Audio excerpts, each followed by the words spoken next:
Ayan, dito kami nakatira. Ito malapit lang sa gate. Ayan, oh, Sigasig Street na.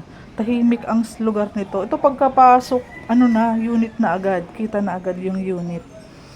So, papahawanan yan kapag nag-down ng kahit 10,000 save mo na yung unit. Papahawanan, papalinisan ang loob. Ang loob nito, painted walls lang, wala pang ayos. Kaya sobrang mura naman ng ang property na to kung masasalo mo siya.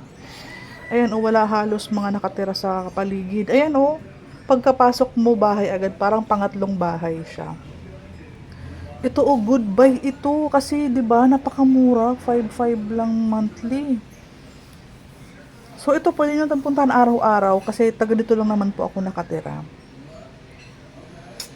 Dahil madami talaga nag-aalok nitong property na to dahil mura siya, prime location, phase 1, malapit sa lahat. Hindi siya looban, hindi siya likod. Malapit sa Alpha Mart, sa mga palengke, sakayan. Actually, commercial space malapit. Tahimik ang community.